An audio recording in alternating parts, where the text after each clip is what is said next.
Hello, welcome back to Creeping and Colorful. Today is Sinister Saturday. I'm going to be working on this guy over here. I'm going to be activating all the fish. I did color watercolor pencil on those, and we are in this book. And I used these two cards. Oh, one card. I don't know. There's the other one. As a basic reference for the fish. I wanted them kind of dark, but I didn't want them too dark. But I just wanted to be able to have them pop behind him and off of the water background. So we'll see what happens, see if it works out, and see how good it's going to look. Meanwhile, while I'm doing all that, Mark will have a story. Alrighty. Back in that book, Very Scary Almanac. Monsters, Ghouls, and Featured Creatures. Following is a catalog of the most loathsome monsters and terrifying creatures from around the world. Although many of them haven't been spotted in quite some time, there's always the possibility that they are lying in wait for some innocent victim. The Blob. One of the most frightening monsters of horror movies, the Blob, is a gooey, sticky mass from outer space that eats people by covering them completely and absorbing their bodies. It moves through pipes, oozing through cracks and drains. No place or person is safe from the Blob. This gelatinous ghoul made its screen debut in 1958 film The Blob and returned in a sequel, Beware the Blob, in 1972. Frankenstein's monster. Made of the stitched together body parts of corpses and brought to life by Victor Frankenstein, Frankenstein's monster is one of the most tragic characters of horror novels and films. Created by Mary Shelley in her book Frankenstein's, written in 1818, the monster has only one desire: to be human, a desire that is never fulfilled. The monster is forced by an unsympathetic world to remain an outcast and to seek revenge. By the glimmer of the half-extinguished light, I saw the dull yellow eye of the creature open. It breathed hard, and a convulsive motion agitated its limbs. Great God! His yellow skin scarcely covered the work of muscles and arteries. Beneath his hair was of lustrous black and flowing. His teeth of a pearly whiteness, but these luxuriances only formed a more horrid contrast with his watery eyes, that seemed almost of the same color as the dune-white sockets in which they were set, his shriveled complexion and straight black lips. Mary Shelley, Frankenstein. Ghouls. Centuries ago, the people of Western Europe believed that these ghastly creatures ate human corpses, especially enjoying the bodies of young children. Ghouls came to graveyards at night and pulled the dead from their graves. On occasion, they ate living victims, especially those who interrupted them while they dined. Godzilla.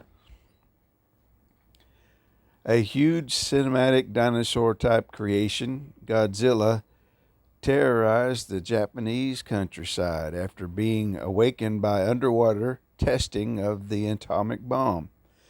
Godzilla left Tokyo in ruins in its first film, produced in Japan in 1956. Since then, it has destroyed the city again and again in countless sequels and remakes, including King Kong vs. Godzilla in '63 and Godzilla vs. the Thing in '64, and son of Godzilla in 1967, and Godzilla's Revenge in 69, not to mention all the newer ones, huh? Jinn.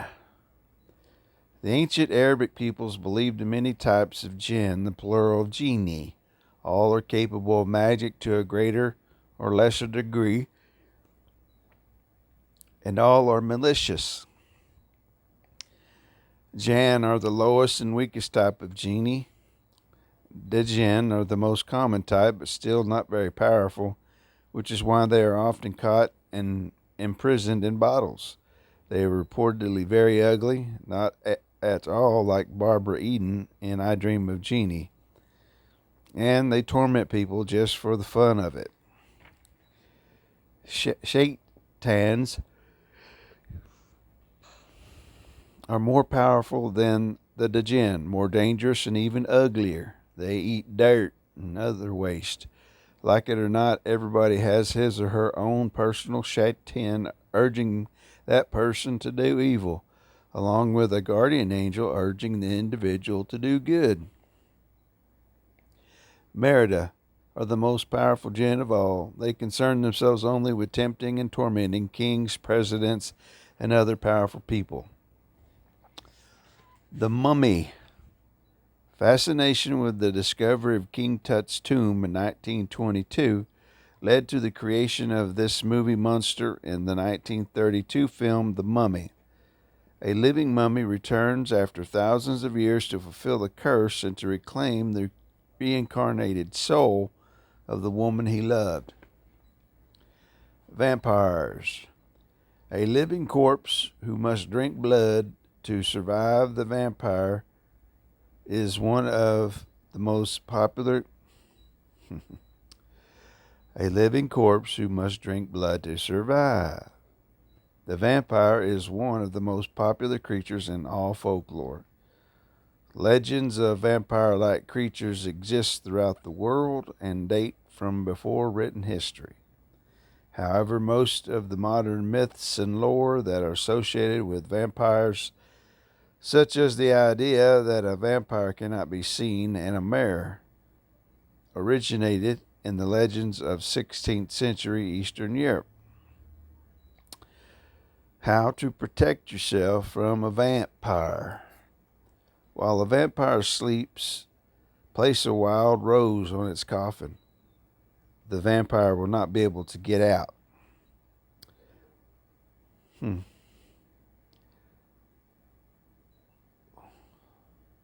What's an unwild rose? I have no idea. It's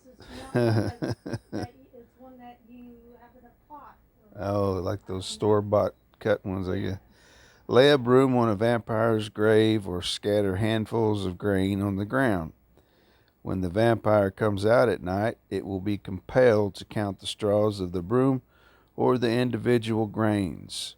If you use a big enough broom or enough grain, you can keep the vampire busy until sunrise. When being chased by a vampire, try to cross a bridge over a river. Vampires can't cross running water.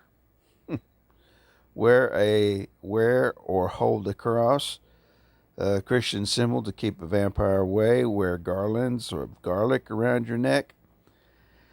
And never invite a suspected vampire into your house. Vampires can't enter a home without being invited. But once they are asked in, they can come in and go as they please.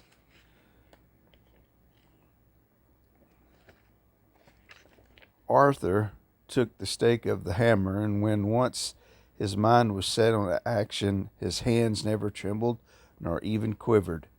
He placed the point over the heart, then he struck with all his might. The thing in the coffin writhed and writhed, and a hideous... What, writhed? Never heard of that before.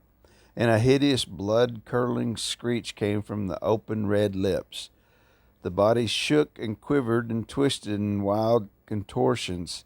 The sharp white teeth chomped together till the lips were cut, and the mouth was smeared with a crimson foam, whilst the blood from the pierced heart welled and spurted up around it.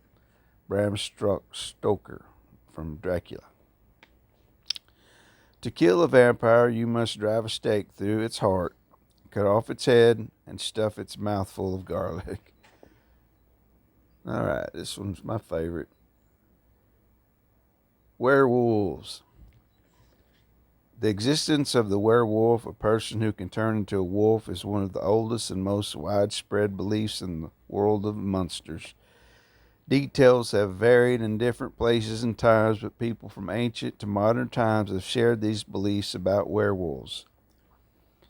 The transformation happens at night. Some people believe that the moon must be full as well. When in its wolf form, a werewolf is ravenously hungry. It will attack and eat animals and sometimes people. When a werewolf has eaten its fill, it returns to its human form. If a werewolf is wounded or killed while in its wolf form, when it changes back into human form, it will likewise be injured or dead. The only way to become a werewolf is to be bitten by one. Let's see, we got here. Yeah, I got one more, and that starts another chapter. So the last one is zombies. Oh yeah, everybody likes the zombies today. In Haitian voodoo, a zombie is a dead body brought back to life by a bokor, or a witch, doctor, or evil sorcerer. Zombies are mindless slaves working endlessly, doing whatever they are told.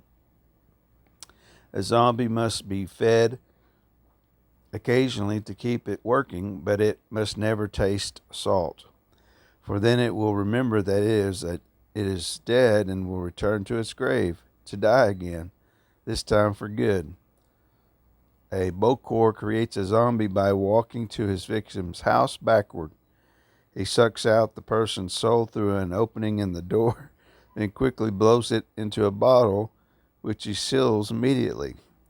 Without a soul, the victim wastes away and dies. After the person is buried, the sorcerer goes to the grave and digs up the body. He speaks some spells over it, then returns the soul to the body. The sorcerer calls the person's name, and if the dead person answers, the sorcerer can bring the body back to life. Terrifying tidbit. In Haiti, the fear of becoming one of these lifeless creatures is so great that there's a law that makes it a crime to turn someone into a zombie. And that would be that. Hold on 1 second. The next part, which we'll go into, is that's Tarotaniment.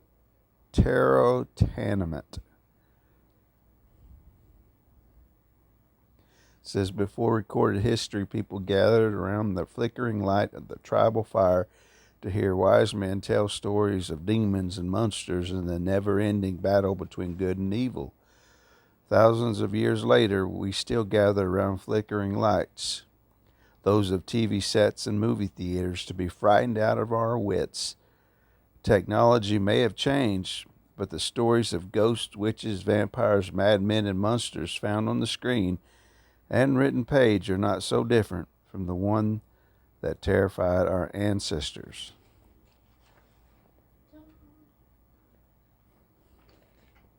Okay, the end. Okay, that was an extreme amount of information that I'm going to try to remember some of that. Okay, we'll do the vampires first. And I've got some, I'm going to start to work on like the shading and stuff on this guy. So I got 3 Prismacolor colors out. I will have 1090, which is kelp green, 120, which is sap green light, and 1090, which is Kelly green. So anyway, we get to the vampire thing. I didn't realize that the vampires could be, was it, they could be stopped from coming out of their coffin by putting a wild rose on their, or unwild rose on their lid, I guess. That is something I didn't know. I also didn't know zombies can be, if they eat salt, they I guess they realize that they're a zombie and are no more, which is really weird. So we should all be watching Walking Dead and see if they ever incorporate salt, because they haven't yet. Maybe they don't know. I don't know. Anyway, and Godzilla. I loved Godzilla growing up. He was one of my favorite. My cousin and I used to just sit and watch him for hours, but I didn't know he had a son, but I knew he had a little, maybe that's who Godzuki was. Maybe that was, because I know there was a Godzuki, which was a little guy. Maybe that was his son. I just don't remember it being his son. I just remember Godzuki. He was so cute. He was just a little version of, and I know that Godzilla would get, like he would try his, Godzuki would try Godzilla's patience, and you could see, he would actually make expressions like, come on already, you know, like stop it or pay attention, but Godzuki would be so all over the place like kids can be. And yeah, I used to love watching him. It was a big deal back in the day. I don't know if I told you that when I did these fish, I used Color watercolor pencils, just in case I didn't say that before. That's what I use, and that's just the base for them, because then I'm going to go over them with the Prismacolor pencils that I have picked out. And you can let me know in the comments if you're having an easier time watching me without getting seasick, because I got my contraption in the mail today to use to stop me from shaking the camera. It's not connected to the table that I'm working on, so it should be good.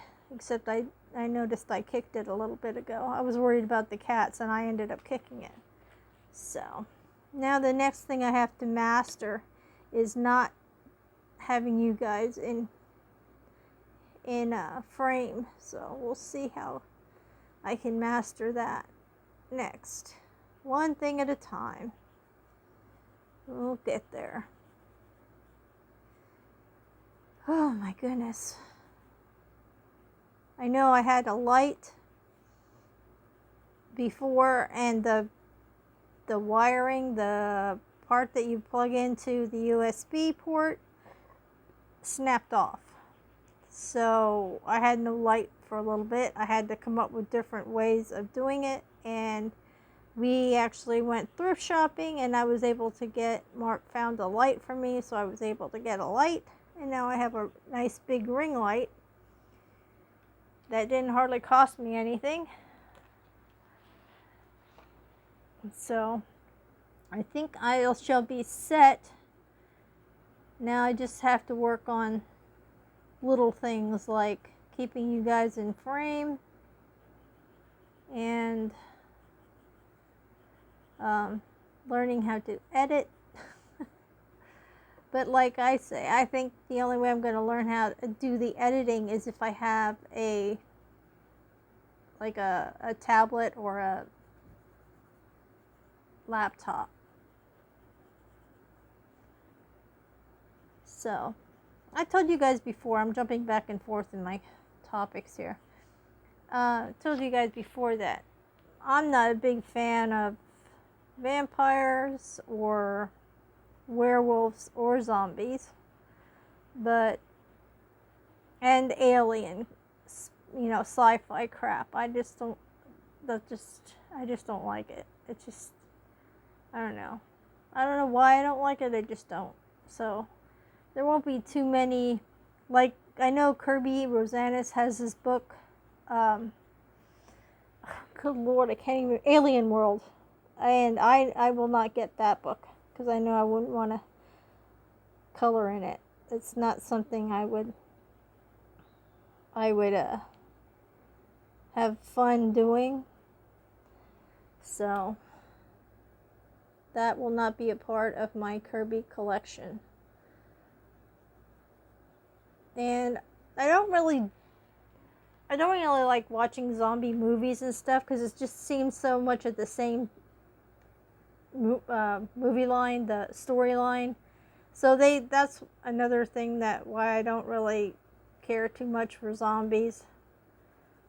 But I have yet to see salt being used in a movie too, so maybe we're gonna have to put that out there and see if maybe somebody will pick up on it and there'll be a movie out with a zombie putting a little too much salt on its french fries, on its brain fries. So, but I do like coloring them, and that's weird. That's weird to say that, but I like, they are ghoulish in the coloring books that I have. I noticed that they really look cool when you add like all the layers of shading and stuff. And now I can just color and not worry that I'm shaking you guys all over the place.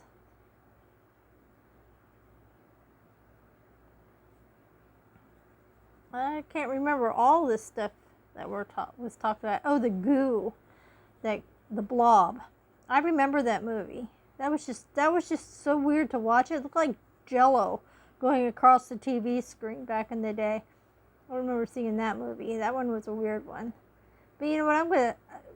This book that Mark's reading out of, I'm gonna have to write these down, and when Halloween comes around, I'm gonna have to look these buggers up and rewatch them or something. Because I remember the Blob. It was to me, it was kind of more funny than it was a horror movie. And then there's Frankenstein. Well, Frankenstein is not his name.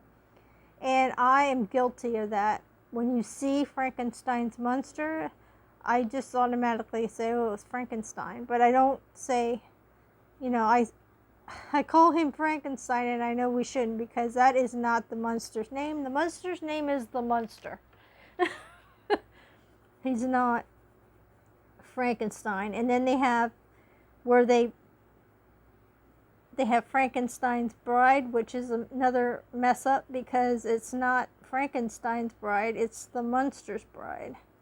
And that's what she should be called, but they always call her the Bride of Frankenstein.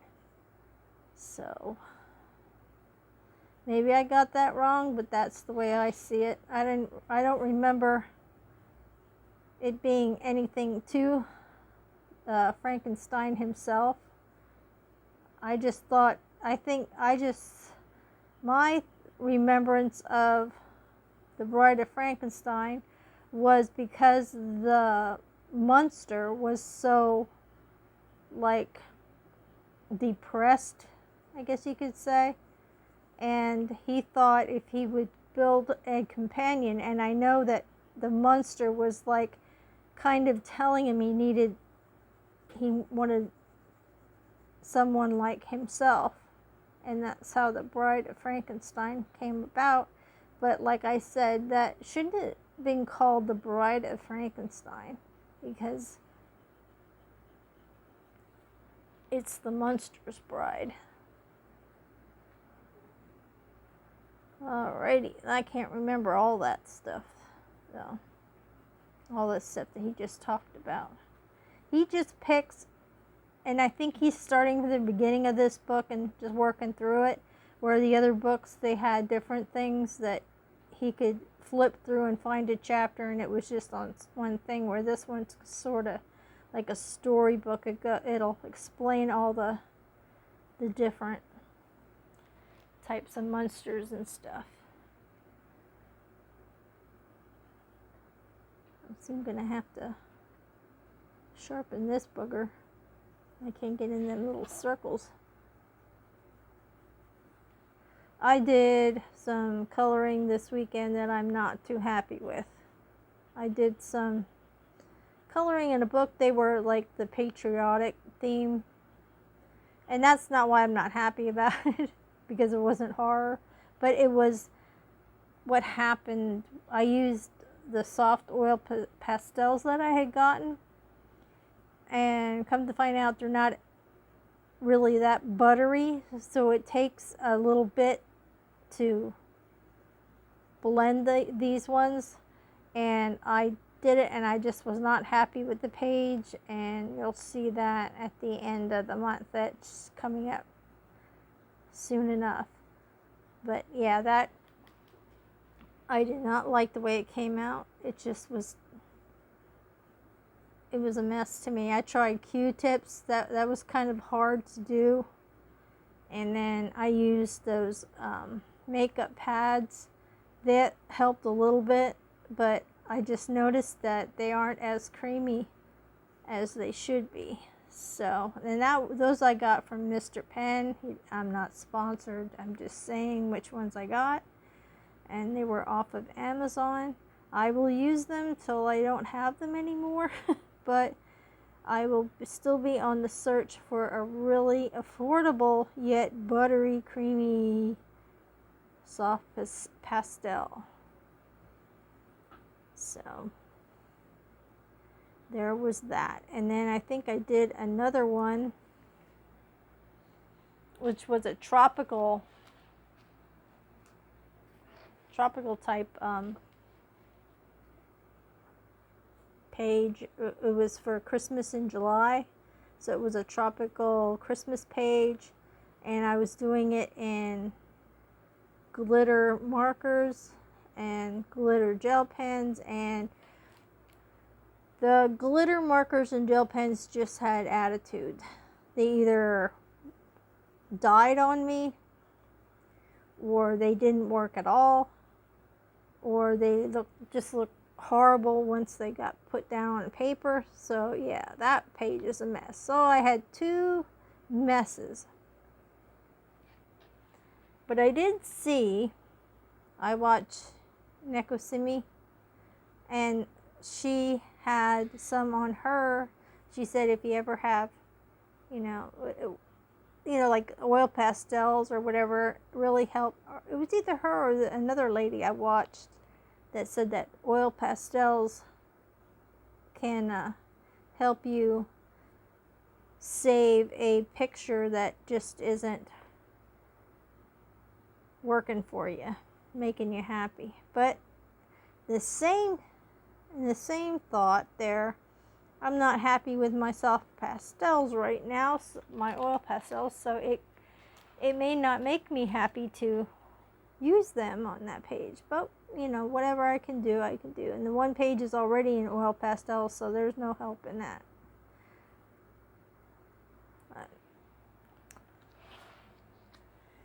This guy's got some long arm over here. A really long arm over here. He's not looking too bad.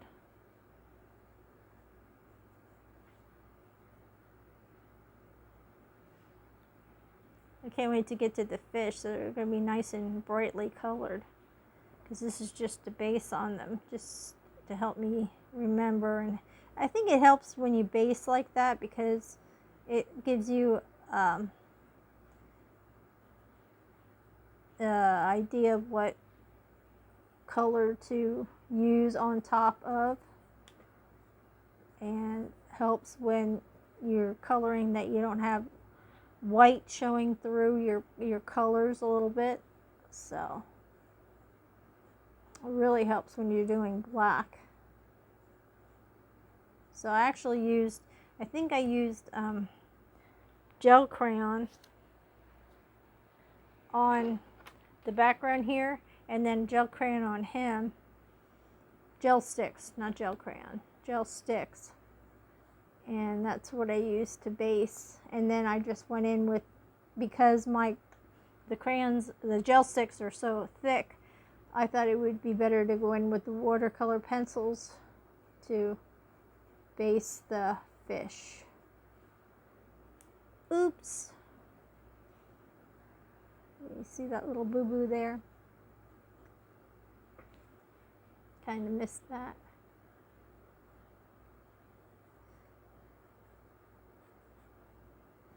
Kind of missed this too, this little fin of his.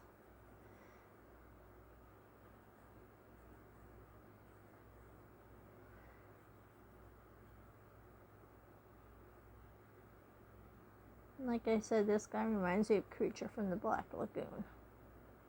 Although the lagoon isn't so black. I didn't think in the movie either, but maybe they called it that because the movies back in the day when Creature from the Black Lagoon came out. I gotta use my sharpener. When they came out, they were black and white movies, so I guess calling it the Black Lagoon, people didn't have to imagine as much because it was already black. Okay, I'm going to do some more of these dots here. I got a little bit of sharpened there. That's another thing we gotta, I mean, I don't mind using this, where did I put it? This little sharpener, but after a while it gets to be a pain in the butt because I have to put it over top of something because it doesn't have like a case to it or anything. Okay, that's the first layer, and we're going in with the next color. I'm just going to come out from the edges with this color. Do that dot, it ain't going to matter.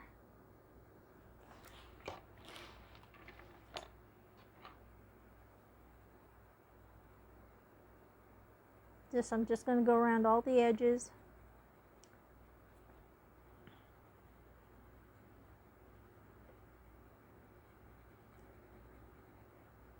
And then I'll go in with the last color for the rest of it.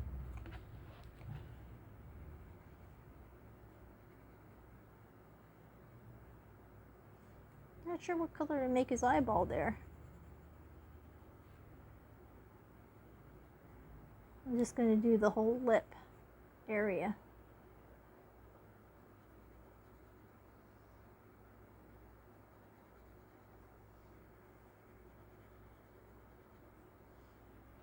I'm into the slasher movies too.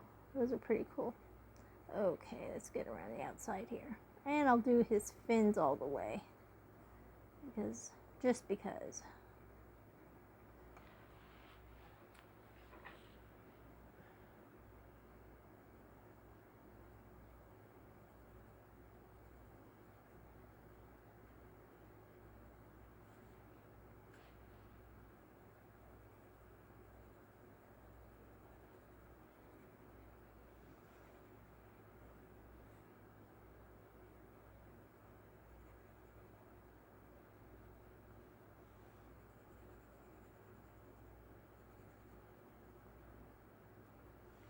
I gotta figure out sometime how to play music while I'm doing this. Some good old spooky music would be good.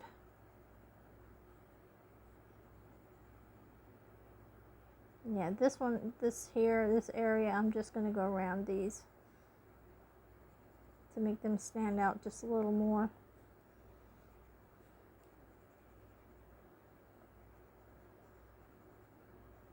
Then I'll keep to the edges on the rest of it.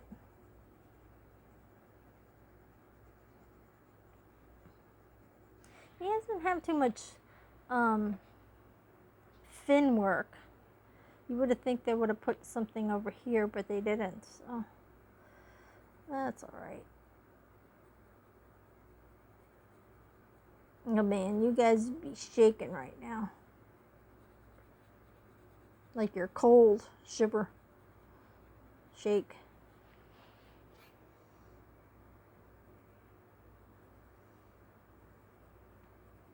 You guys have any favorite monsters?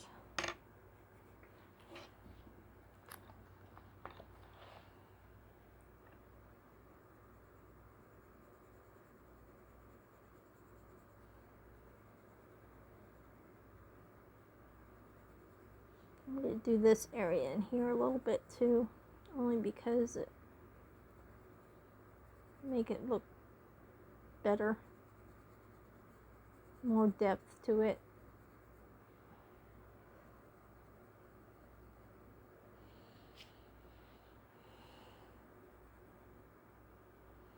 And underneath here, underneath these lines, might help a little bit.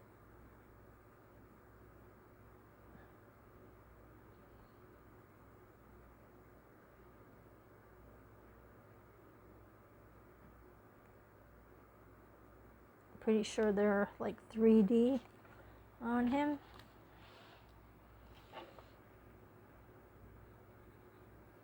Okay, back to this part.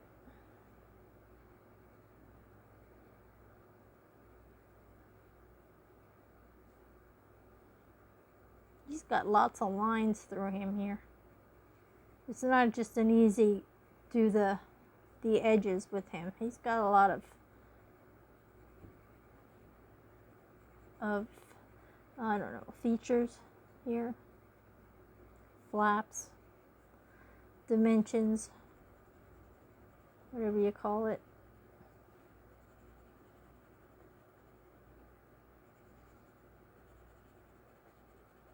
Yeah, I'm gonna stop after doing him, because then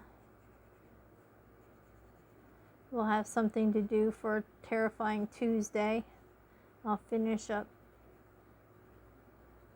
him up the best that I can right now, and then we can work on him on the fish and stuff on Terrifying Tuesday. I'll probably use one of the fish, do one of the fish, since there's so many. There's two different types of fish, but there's a lot of fish.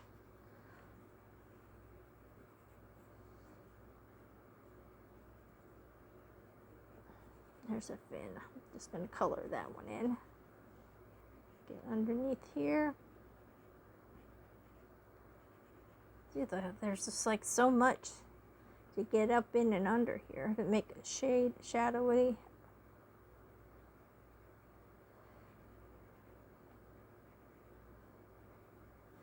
It's funny, I never thought of doing so much of this stuff when I was a kid coloring. I did do a lot of outlining, darker, and then coloring in lighter. But I just didn't go to the extent of doing so many layers and basing and all this other stuff here. Oop! Coming to get us. Just heard the fire, or the cops go by. So the other day in the yard, I don't even know what made me think of this. I was out in the yard and my neighbor tells us he saw a coyote up in the backyard. So the very next day, I'm out there hanging laundry and I see a beaver. That same day, I tell Mark, hey, I think I saw a beaver in the yard. He goes back to work. He goes and he had stopped in for, I don't remember why, but he stopped in and then he left. And he calls me and he says, you never guess what I saw. I'm like, oh my God, he saw a bear. So it's like all the critters are out and about. So we got like a lot of critters around here that we've not had before. I'm just surprised that there was a coyote so far in here. Which isn't good for the stray cat situation, but we have 8 squirrels and a cardinal that comes around a lot, and 3 crows, which I haven't seen the past few days. I haven't seen the crows, so I'm not sure what's going on with that. But you'll hear them. They actually are outside the window sometimes and on the neighbor's little roof, and they're crowing, cawing, whatever they do.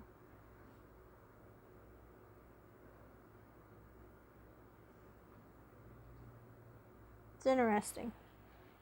I am going to do his toenails, the original, well, his nails. I don't know if you call them toenails or what you call them, but I'm going to do them in the darker shade if I hadn't already. Okay. And then we're just going to go over with the other green and he shall be finished. I'm just going to go color over him a little bit. I'm not going to color hard. I'm just going to go over, take a light like that.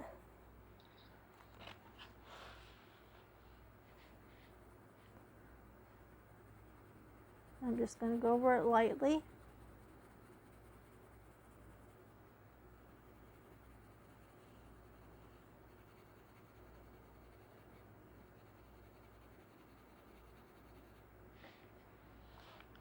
Oh, you know what I'm doing? Doing the wrong color. I was wondering why he was getting so... Well, I'm going to fix that in a hurry. Where's my... Oh, okay. This is an eraser that I have. And I can make him a little bit lighter here. The magic of an eraser. So I can just bring out that he's not so dark. My boo-boo error here. I was like coloring and I'm thinking, wait, why is he looking so dark? He's not supposed to be looking that dark. And the magic of a eraser, this is just a pencil eraser, sketchy eraser pencils. And I can get rid of that and go in with the color that I was supposed to go in with. So he's not so dark. That works out a little better. See, it's not that dark of a difference, but it makes somewhat of a difference. The pencil that this pencil was up underneath the book. And I just grabbed whatever was out there next to me. See, it makes kind of a change there, but it's not a really big one. So...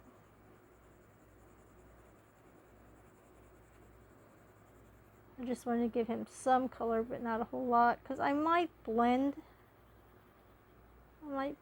this all in.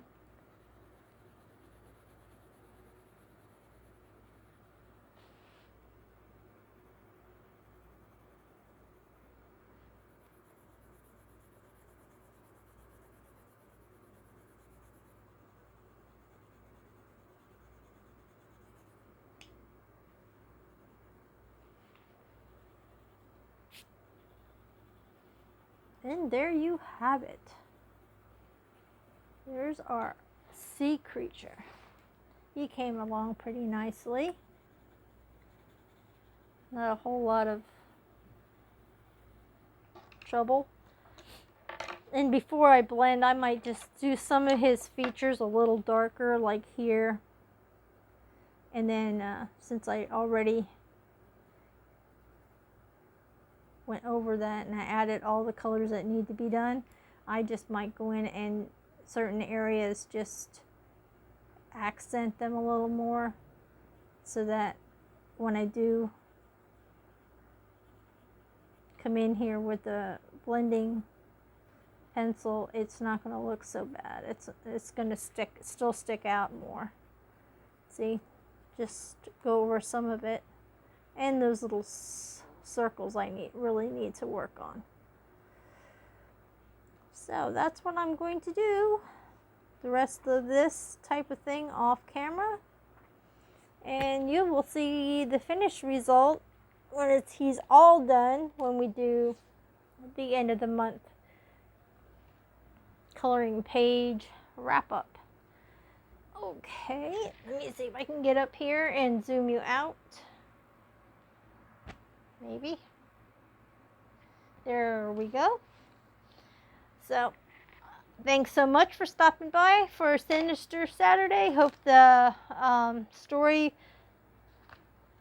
was interesting to you, all the different things, and hopefully you learned something different, something you didn't already know. And if you know something I don't know from that story, put it in the comments. It might be interesting to other ones too. That'd be a great little fun fact for Sinister Saturday. Please give me a thumbs up if you liked it. Let me know if this was a little bit better setup. And subscribe if you haven't. And if you have, thank you so much. Stay happy, stay healthy, stay colorful, stay creative, stay a little creepy. And stay tuned for the next video. But until then, stay kind, because it matters. And you matter too. Bye-bye for now.